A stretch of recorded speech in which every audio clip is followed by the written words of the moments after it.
कुंभ राशि व्यक्ति माने। नमस्कार बंधुगण, आपण मानक आमर यूट्यूब चैनल को बहुत स्वागत। पुओ द्वार एवं झरका उभय बंद करंतु। एही जिनिष गुड़िक बाहर को जीवा उचित नुहे।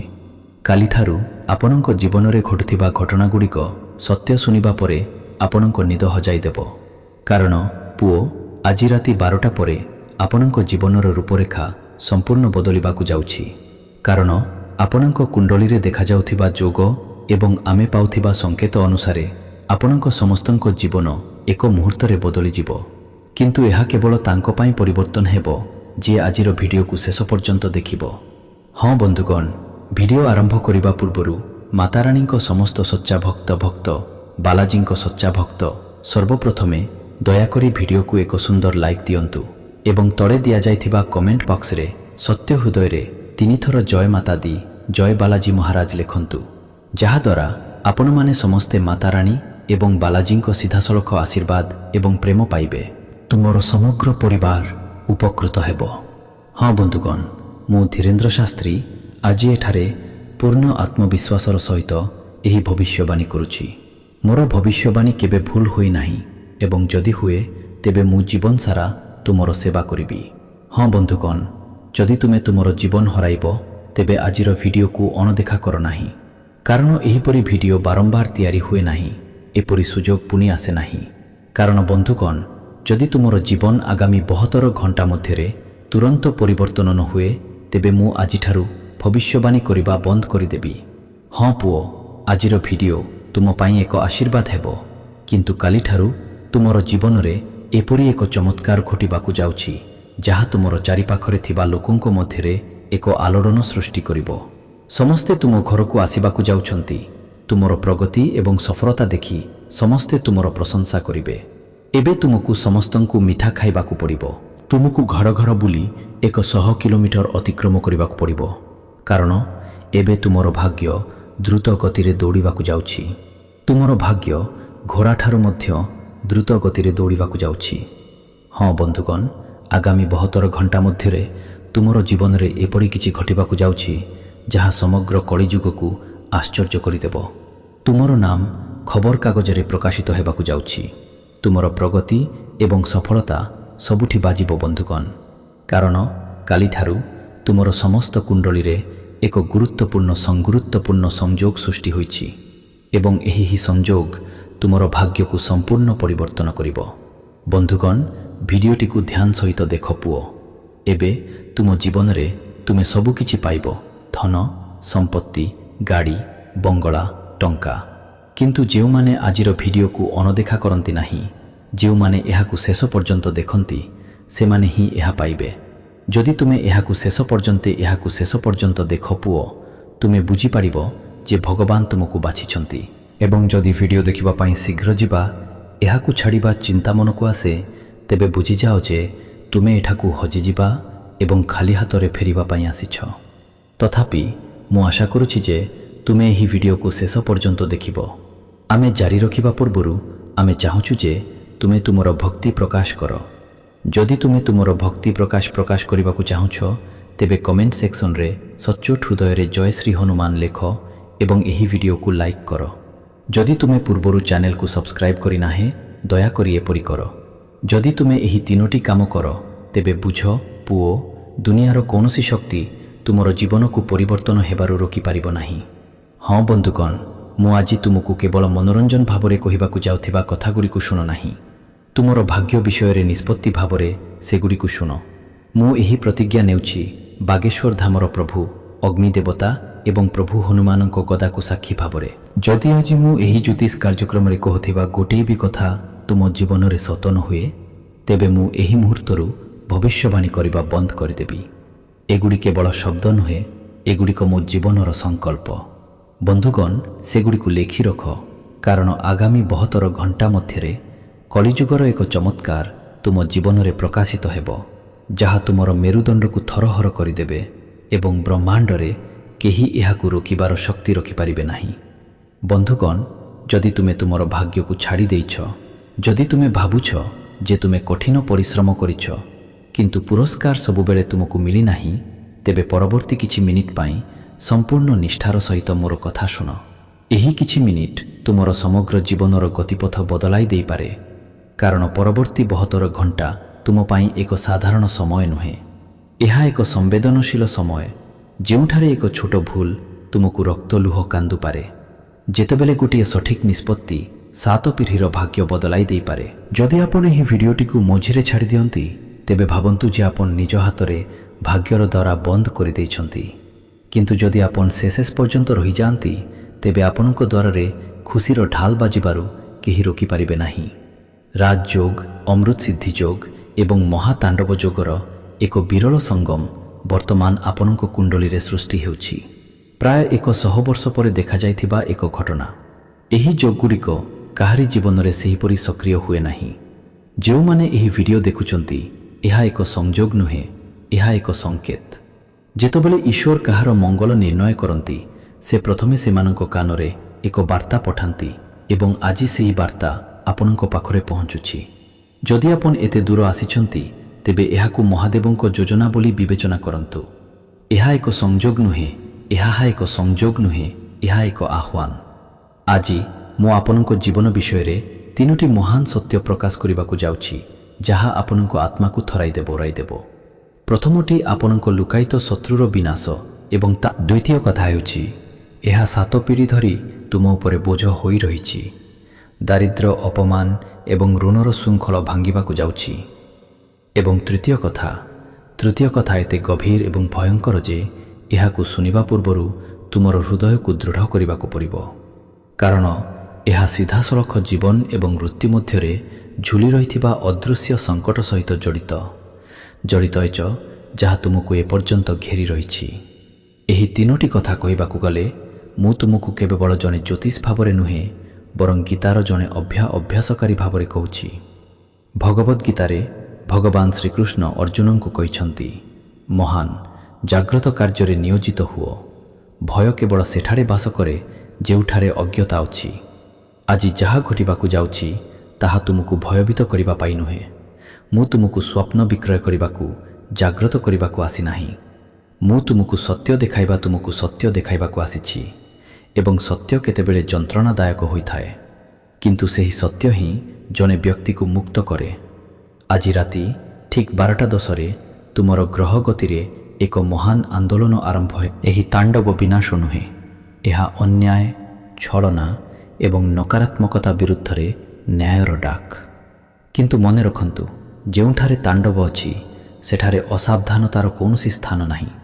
ଚିନ୍ତା କରନ୍ତୁ, କେତେଥର ସବୁକିଛି ଭଲ ଭାବରେ ଚାଲିଥିଲା, କାର୍ଯ୍ୟ ପ୍ରାୟ ସମ୍ପୂର୍ଣ୍ଣ ହୋଇଯାଇଥିଲା, କେବଳ ଶେଷ ପଦକ୍ଷେପ ବାକି ଥିଲା, ଏବଂ ହଠାତ୍ କିଛି ବାଧା ଉପୁଜି ସବୁକିଛି ଭାଙ୍ଗି ପକାଇଥିଲା।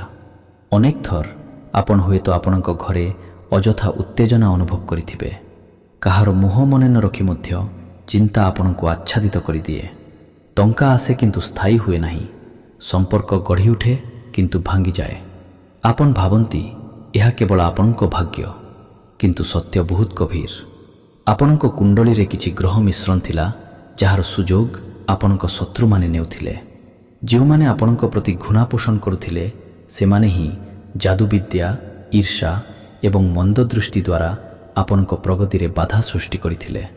କିନ୍ତୁ ଏବେ ଖେଳ ପରିବର୍ତ୍ତନ ହେବାକୁ ଯାଉଛି, କାରଣ ଯେତେବେଳେ ଧାର୍ମିକତାର ପତାକା ଆଜି ବାଗେଶ୍ୱର ଧାମର ଦିବ୍ୟ ଶକ୍ତି, ହନୁମାନଜୀଙ୍କ 8 ସିଦ୍ଧି, 9 ଶକ୍ତି ଏବଂ ମହାଦେବଙ୍କ 3ୟ ଆଖିର ଅଗ୍ନି ଆପଣଙ୍କ ଚାରିପାଖରେ ଏକ ଅଦୃଶ୍ୟ ଢାଲ ଗଠନ କରିବାକୁ ପ୍ରସ୍ତୁତ। ଏହି ଢାଲର ନିର୍ମାଣ ଆଜି ରାତି 12:10 ପରେ ଆରମ୍ଭ ହେବ। ସୂର୍ଯ୍ୟୋଦୟ ପୂର୍ବରୁ ଯେପରି ଅନ୍ଧାର ଅଧିକ ଗଭୀର ହୋଇଥାଏ, ସେହିପରି ଆପଣଙ୍କ ଜୀବନର ସବୁଠାରୁ ଅନ୍ଧକାର ସମୟ ମଧ୍ୟ। କିନ୍ତୁ ଏହା ମଧ୍ୟ ଏକ ସଂକେତ ଯେ ସକାଳ ଆସିବାକୁ ଯାଉଛି। ବନ୍ଧୁଗଣ, ଆପଣ ଭାବୁଥିବେ ଆଜିର ବିଶେଷ କ'ଣ? ସରଳ ଭାଷାରେ ଗ୍ରହଗୁଡ଼ିକର ଭାଷା ବୁଝନ୍ତୁ। ଶନି ଗ୍ରହ ଆପଣଙ୍କ ଜୀବନର ଆକାଶରେ ଶୃଙ୍ଖଳାର ଖଣ୍ଡା ଧରି ଠିଆ ହୋଇଛନ୍ତି। ବୃହସ୍ପତି ଆପଣଙ୍କ ଭାଗ୍ୟ ଘରେ ଜ୍ଞାନର ଦୀପ ଜାଳି ଦେଉଛନ୍ତି। ଚନ୍ଦ୍ର ଭାବନାର ହ୍ରଦରେ ତରଙ୍ଗ ଉଠାଉଛି ଏବଂ ମଙ୍ଗଳ ଗ୍ରହ ଦୀର୍ଘ ସମୟ ଧରି ସୁପ୍ତ ଥିବା ଶକ୍ତି ପ୍ରଦାନ କରୁଛନ୍ତି। ରାହୁ ଏବଂ କେତୁ ଯେଉଁମାନେ ଏପର୍ଯ୍ୟନ୍ତ ଆପଣଙ୍କ ପଥରେ ଅନ୍ଧାରର ଛାଇ ପକାଇଥିଲେ, ସେମାନେ ଆପଣଙ୍କ କୁଣ୍ଡଳୀରେ ଏପରି ସ୍ଥାନରେ ପହଞ୍ଚିଛନ୍ତି ଯେଉଁଠାରେ ସେମାନେ ଅସହାୟ। ସେମାନଙ୍କୁ ସତ୍ୟକୁ ସମର୍ଥନ କରିବାକୁ ପଡ଼ିବ, ନଚେତ୍ ବିନାଶ ହେବାକୁ ପଡ଼ିବ। ଯେଉଁମାନେ ତୁମକୁ ବାଧା ଦେଉଥିଲେ ସେମାନଙ୍କ ପାଇଁ ଏହା ଭୟର ସମୟ, କିନ୍ତୁ ଯେଉଁମାନେ ସତ୍ୟ ଏବଂ ବିଶ୍ୱାସର ପଥରେ ଅଛନ୍ତି ଏହି ସମୟ ଆଶୀର୍ବାଦ ଭାବରେ ଆସିଛି। ଏବେ ମହାନ ସତ୍ୟର ପ୍ରଥମ ଝଲକ ଶୁଣ, ଯାହା ତୁମର ଶତ୍ରୁର ବିନାଶ ସହିତ ଜଡ଼ିତ। ତୁମର ଜୀବନର ବିଗତ କିଛି ବର୍ଷକୁ ସତର୍କତାର ସହିତ ପୁନଃ ଅବଲୋକନ କର। କ'ଣ ଏପରି ଘଟିଛି ଯେ ତୁମେ ଯେଉଁ ବ୍ୟକ୍ତିର ସବୁଠାରୁ ନିକଟତର ଥିଲ, ଯିଏ ତୁମ ସହିତ ମିଠା କଥା କହୁଥିଲା, ସେ ତୁମ ପଛପଟେ ତୁମ ବିଷୟରେ ଖରାପ କଥା କହୁଛି? ତୁମର ନିଜ ପରିବାରରେ, ତୁମର ନିଜ ଘରେ ଏପରି କୌଣସି ମୁହଁ ଅଛି କି ଯାହାର ଉପସ୍ଥିତି ପରିବେଶକୁ ଭାରି କରିଦିଏ, ଯାହାର ପ୍ରସ୍ଥାନ ଝଡ଼, ବିବାଦ, କ୍ଷତି ଏବଂ ରୋଗକୁ ବୃଦ୍ଧି କରେ? ତୁମେ ଏହା ଅନେକ ଥର ଅନୁଭବ କରିଥିବେ, କିନ୍ତୁ ପ୍ରମାଣ ଅଭାବରୁ ତୁମେ ନିଜକୁ ଭୁଲ ବୋଲି ବିଶ୍ୱାସ କରି ଚାଲିଥିଲ। ଆଜି ସେହି ଭ୍ରମ ଭାଙ୍ଗିବାକୁ ଯାଉଛି। ଆଜି ରାତି 12:10 ପରେ ତୁମର ଜୀବନର ଆକାଶରେ ସକ୍ରିୟ ହେଉଥିବା ମହାତାଣ୍ଡବ ଯୋଗ ପ୍ରଥମେ ତୁମର ଲୁକାୟିତ ଶତ୍ରୁର ମୁଖାକୁ ଆଘାତ କରିବ। ଯେପରି ଏକ ପ୍ରବଳ ଝଡ଼ ଶୁଖିଲା, ସେହିପରି ଏହି ଯୋଗ ତୁମ ଜୀବନରୁ ନକଲି ଲୋକଙ୍କୁ ଉପାଡ଼ିବା ଆରମ୍ଭ କରିବ। ଏହି ଶତ୍ରୁ କୌଣସି ଦୂର ବ୍ୟକ୍ତି ନୁହେଁ, ଭିଡ଼ରେ ବସିଥିବା କୌଣସି ଅଜଣା ବ୍ୟକ୍ତି ନୁହେଁ। ସେ ହେଉଛି ସେହି ବ୍ୟକ୍ତି ଯିଏ ପଛରୁ ତୁମ ପାଇଁ ଗାତ ଖୋଳିବା ସମୟରେ ତୁମ ଆଗରେ ହସୁଛି। ସେ ତୁମର ସମ୍ପର୍କର ପରିସର ମଧ୍ୟରେ ଲୁଚି ରହିଛି। ଗୀତା କହେ ଯେ ସବୁଠାରୁ ବିପଦଜନକ ଶତ୍ରୁ ସେ ନୁହେଁ ଯିଏ ଖଣ୍ଡା ଧରି ତୁମ ପାଖକୁ ଆସେ, ବରଂ ସେ ଯିଏ ବନ୍ଧୁ ରୂପରେ ତୁମ ହୃଦୟରେ ପ୍ରବେଶ କରେ। ଆଜି ସେହି ଶତ୍ରୁର ପର୍ଦ୍ଦାଫାଶ ହେବାକୁ ଯାଉଛି। ଯେପରି ମନ୍ଦିରରେ ପ୍ରବେଶ କରିବା ପୂର୍ବରୁ ଜଣେ ଚପଲ କାଢ଼ିଦିଏ, ସେହିପରି ବର୍ଷ ବର୍ଷ ଧରି ତୁମର ଘରର ଦ୍ୱାର ତଳେ କିଛି ପୋତି ହୋଇ ରହିଛି। କିଛି ମନ୍ଦ ଦୃଷ୍ଟି, କିଛି ଚିନ୍ତାଧାରା ଏବଂ କିଛି ନକାରାତ୍ମକ ସଂକଳ୍ପ, ଯାହା ତୁମର ଖୁସିକୁ ଉଇକି ପରି ଗ୍ରାସ କରି ଆସୁଛି। ତୁମେ ପ୍ରାୟତଃ ଅନୁଭବ କରିଥିବ ଯେ ଘରେ ସବୁକିଛି ଠିକ୍ ଅଛି, ପ୍ରାର୍ଥନା କରାଯାଏ, ପ୍ରଭୁଙ୍କ ନାମ ଜପ କରାଯାଏ, ତଥାପି ଜିନିଷଗୁଡ଼ିକ ଭୁଲ ହେବାରେ ଲାଗିଛି। ଏହା କେବଳ କର୍ମର ଫଳାଫଳ ନୁହେଁ, ଏହା ସେହି ଅଦୃଶ୍ୟ ଜାଲର ପ୍ରଭାବ। ଏହା ତୁମର ଜଣାଶୁଣା ବ୍ୟକ୍ତିଙ୍କ ଦ୍ୱାରା ପ୍ରସ୍ତୁତ କରାଯାଇଥିଲା, କିନ୍ତୁ ଆଜି ବାଗେଶ୍ୱର ଧାମର କୃପାରୁ ଯେପରି ହନୁମାନ ଲଙ୍କାକୁ ଜାଲି ପାଉଁଶ କରିଦେଇଥିଲେ, ସେହିପରି ଏହି ଦିବ୍ୟ ଶକ୍ତି ତୁମ ଜୀବନରୁ ମଇଳା ସଫା କରିବାକୁ ବାହାରିଛି। ଏବେ ପ୍ରଥମ ମହାନ ଘୋଷଣାର ସବୁଠାରୁ ଗୁରୁତ୍ୱପୂର୍ଣ୍ଣ କଥା ହେଉଛି ଯେ ଆଗାମୀ 72 ଘଣ୍ଟା ମଧ୍ୟରେ ତୁମେ ନିଶ୍ଚିତ ଭାବରେ ଏକ ସଂକେତ ପାଇବ। ଏହି ସଂକେତ କାହାର ଆଚରଣରେ ହଠାତ୍ ହୋଇପାରେ, ଏହା ଏକ କର୍ତ୍ତନ ହୋଇପାରେ, ଏହା ଏକ ଗୁପ୍ତ ବାର୍ତ୍ତାର ପ୍ରକାଶ ହୋଇପାରେ, ଏହା ଏକ ପୁରୁଣା ରହସ୍ୟର ଉଦ୍ଘାଟନ ହୋଇପାରେ, କିମ୍ବା ଏପରି କିଛି ଆବିଷ୍କାର ହୋଇପାରେ ଯାହା ବିଷୟରେ ତୁମେ ବର୍ଷ ବର୍ଷ ଧରି ଅନୁମାନ କରୁଛ। ଏହି ସଂକେତ ତୁମ ଉପରେ ନିର୍ଭର କରେ ନାହିଁ, ଏହା ଉପରୁ ପଠାଯିବ। ତୁମକୁ କେବଳ ସତର୍କ ରହିବାକୁ ପଡ଼ିବ। ଯେତେବେଳେ ଏହି ସଂକେତ ଆସିବ, ତୁମର ମନ କହିବ, ହଁ, ଏହା ଶତ୍ରୁ, ଏହା ସମସ୍ତ ସମସ୍ୟାର ମୂଳ। ସେହି ମୁହୂର୍ତ୍ତରୁ ତୁମ ଜୀବନରେ ନ୍ୟାୟର ସମୟ ଆରମ୍ଭ ହେବ। କିନ୍ତୁ ଏଠାରେ ଗୋଟିଏ କଥା ବୁଝନ୍ତୁ, ଶତ୍ରୁର ମୁହଁ ଦେଖିବା ଏକମାତ୍ର ସମାଧାନ ନୁହେଁ। ଯୁଦ୍ଧରେ ବିଜୟ କେବଳ ଶତ୍ରୁକୁ ଚିହ୍ନି ପାରିଲେ ହୁଏ ନାହିଁ।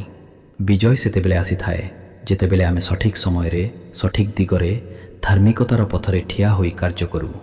ଆଜି ଯେଉଁ ମହାତାଣ୍ଡବ ଯୋଗ ସୃଷ୍ଟି ହୋଇଛି, ତାହା କେବଳ ସତ୍ୟକୁ ପ୍ରକାଶ କରିବ ନାହିଁ, ବରଂ ଆପଣଙ୍କୁ ଏପର୍ଯ୍ୟନ୍ତ ଆପଣଙ୍କ ଭିତରେ ଦମନ କରିଥିବା ସାହସ ମଧ୍ୟ ଦେବ।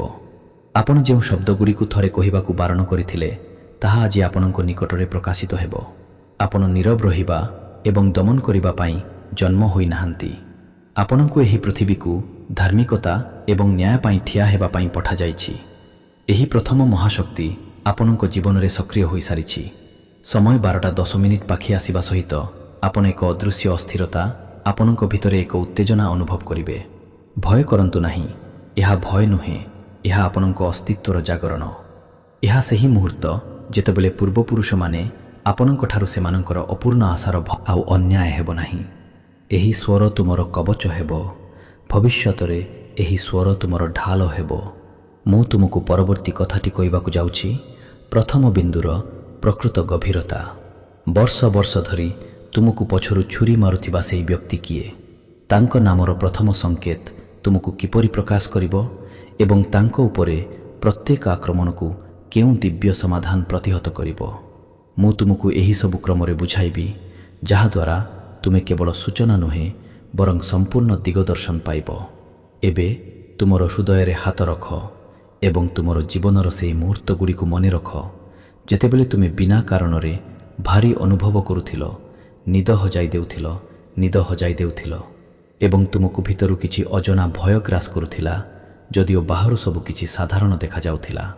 ଏଗୁଡ଼ିକ ହିଁ ସଂକେତ ଥିଲା ଯେ ତୁମର ଜୀବନର ଆକାଶରେ କିଛି ଅଦୃଶ୍ୟ ଶକ୍ତି, କିଛି ଲୁକ୍କାୟିତ ବ୍ୟକ୍ତି, କିଛି ସମ୍ପର୍କ ତୁମର ଶକ୍ତିକୁତିକୁ ଶୁଷ୍କ କରୁଥିଲା। ତୁମର ଭଲ ହେବା ବଦଳରେ ତୁମର ପତନ ଘଟାଇଥିଲା, ମୋର ପତନ ଘଟାଇଥିଲା। ଆଜି ସେହି ପ୍ରଥମ ମହାନ ସତ୍ୟ ଉପରୁ ପରଦା ହଟିଯାଉଛି।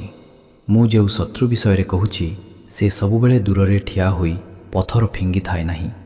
ସେ ପ୍ରାୟତଃ ତୁମ ଘରକୁ ଆସିଥାଏ, ସେ ତୁମର ଚା ପିଏ, ସେ ତୁମର ପିଲାମାନଙ୍କ ମୁଣ୍ଡକୁ ଆଦର କରେ ଏବଂ ସେ ତୁମକୁ ପ୍ରଶଂସାର ବର୍ଷା କରେ।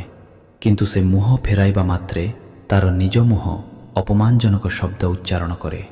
ସେହି ଆଖି ତୁମର ଘର ଆଡ଼କୁ ମନ୍ଦ ଉଦ୍ଦେଶ୍ୟର ତୀର ନିକ୍ଷେପ କରେ। ଏହି ଶତ୍ରୁ ତୁମର ଦୁର୍ବଳତାକୁ ଭଲ ଭାବରେ ଜାଣନ୍ତି, ତେଣୁ ସେ ସିଧାସଳଖ ଆକ୍ରମଣ କରେ ନାହିଁ, ବରଂ ତୁମର ବିଶ୍ୱାସକୁ ଗଭୀର ଭାବରେ ପ୍ରବେଶ କରିବା ପାଇଁ ବ୍ୟବହାର କରେ। ଭଲ ଭାବରେ ଭାବ, ତୁମ ଜୀବନରେ ଏପରି କେହି ଅଛନ୍ତି କି ଯାହାର ଆଗମନ ବାରମ୍ବାର ଝଗଡ଼ା ସୃଷ୍ଟି କରେ? ସାମାନ୍ୟ କଥାରେ ଅସୁବିଧା, ପିଲାମାନଙ୍କ ସ୍ୱଭାବରେ ହଠାତ୍ ବୃଦ୍ଧି, ସ୍ୱାମୀ ସ୍ତ୍ରୀ ମଧ୍ୟରେ ଅନାବଶ୍ୟକ ଯୁକ୍ତି କିମ୍ବା ଟଙ୍କା ପାଇଁ ହଠାତ୍ ବିବାଦ। ଏହା କେବଳ ଏକ ସଂଯୋଗ ନୁହେଁ, ଏହା ସେହି ଗୁପ୍ତ ଆକ୍ରମଣର ଫଳାଫଳ। ଗୀତା କହେ ଯେ ଯେଉଁଦିନ ତୁମେ ତୁମର ଶତ୍ରୁକୁ ଚିହ୍ନିବ, ତୁମର ବିଜୟ ସୁନିଶ୍ଚିତ। ଆଜି ବ୍ରହ୍ମାଣ୍ଡ ଆପଣଙ୍କୁ ସେହି ଆଦିଜିତର ଚାବି ଦେବାକୁ ଯାଉଛି। ଆଜି ରାତି 12:10 ପରେ ସକ୍ରିୟ ହେଉଥିବା ମହାତାଣ୍ଡବ ଯୋଗ ପ୍ରଥମେ ଏହି ମୁଖା ଉପରେ ଆଘାତ କରିବ। ଏହି ଶତ୍ରୁକୁ ଗୋଟିଏ ଅକ୍ଷର ଦ୍ୱାରା ନୁହେଁ, ବରଂ ତାର ପ୍ରକୃତି ଦ୍ୱାରା ଚିହ୍ନିତ କରାଯିବ। ତାର ମୁହଁ ସମାନ ରହିବ, କିନ୍ତୁ ତୁମେ ହଠାତ୍ ତାର ଆଚରଣରେ ଏକ ପରିବର୍ତ୍ତନ ଦେଖିବ ଯାହାକୁ ଅଣଦେଖା କରିବା ଅସମ୍ଭବ ହେବ। ସେ ହଠାତ୍ ଖସିଯାଇ ବର୍ଷ ବର୍ଷ ଧରି ଲୁଲୁଚାଇ ରଖିଥିବା ଏକ ଗୁପ୍ତ କଥା ପ୍ରକାଶ କରିପାରେ। ତାର ପ୍ରକୃତ ସ୍ୱଭାବ କୌଣସି ତୃତୀୟ ପକ୍ଷ ମାଧ୍ୟମରେ ତୁମକୁ ପ୍ରକାଶିତ ହୋଇପାରେ, କିମ୍ବା ହୁଏତ ସେହି ବ୍ୟକ୍ତି ଯିଏ ସଙ୍କଟ ସମୟରେ ତୁମକୁ ପଛରେ ବିଶ୍ୱାସଘାତକତା କରିଥିଲା, ସେ ତାର କାର୍ଯ୍ୟର ଭାର ବହନ କରିବାକୁ ଅସମର୍ଥ ହୋଇପାରେ ଏବଂ ସତ୍ୟ ବାହାରକୁ ଆସିବ। ଏହି ମୁହୂର୍ତ୍ତରେ ତୁମର ସବୁଠାରୁ ବଡ଼ ପରୀକ୍ଷା ଆରମ୍ଭ ହେବ। ପ୍ରାୟତଃ ସତ୍ୟ ଜାଣିବା ପରେ ମଧ୍ୟ ଆମେ ଏହାକୁ ଅଣଦେଖା କରୁ, କାରଣ ଆମେ ଆମର ନିଜସ୍ୱ ଭ୍ରମକୁ ଆଦର କରୁ। କିନ୍ତୁ ଯଦି ଆପଣ ଆଜି ଆଖି ବନ୍ଦ କରିଦିଅନ୍ତି, ତେବେ ବୁଝନ୍ତୁ ଯେ 100 ବର୍ଷ ପରେ ଆସିଥିବା ଏହି ରାଜଯୋଗ ଆପଣଙ୍କ ହାତରୁ ଖସିଯିବ। ତେଣୁ ସଂକେତ ପାଇବା ମାତ୍ରେ ନିଜକୁ ମିଛ କୁହନ୍ତୁ ନାହିଁ। ଆପଣଙ୍କ ମନରେ ସ୍ପଷ୍ଟ ଭାବରେ ସ୍ୱୀକାର କରନ୍ତୁ, ହଁ, ଏହି ବ୍ୟକ୍ତି ମୋତେ ଭିତରରୁ ଭାଙ୍ଗିବାରେ ଭୂମିକା ଗ୍ରହଣ କରିଥିଲେ। ସେହି ମୁହୂର୍ତ୍ତରୁ ଆପଣଙ୍କ ଜୀବନରେ କର୍ମର ପରିମାଣ ବଦଳିବା ଆରମ୍ଭ ହେବ। ଏବେ ପ୍ରଶ୍ନ ହେଉଛି, ଏହି ଶତ୍ରୁର ଆକ୍ରମଣକୁ କିପରି ପ୍ରତିହତ କରିବେ? ଗୀତାର ଜ୍ଞାନ ଆମକୁ ପ୍ରତିଶୋଧ ନେବା ଶିଖାଏ ନାହିଁ, ବରଂ ଧାର୍ମିକତାର ପଥରେ ସ୍ଥିର ରହିବାକୁ ଶିଖାଏ। ତେଣୁ ଆପଣଙ୍କୁ କାହା ସହିତ ଝଗଡ଼ା କରିବା, ପ୍ରତିଶୋଧ ନେବା କିମ୍ବା ସେମାନଙ୍କ ପ୍ରତି ଦୁର୍ବ୍ୟବହାର କରିବା ଆବଶ୍ୟକ ନାହିଁ।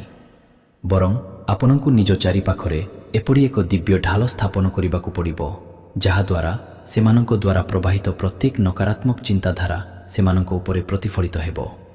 ଏହା କରିବା ପାଇଁ ଆଜି ରାତିରୁ ଆପଣଙ୍କ ଜୀବନରେ ଏକ ଛୋଟ କିନ୍ତୁ ଅତ୍ୟନ୍ତ ପ୍ରଭାବଶାଳୀ ନିୟମ କାର୍ଯ୍ୟକାରୀ କରନ୍ତୁ।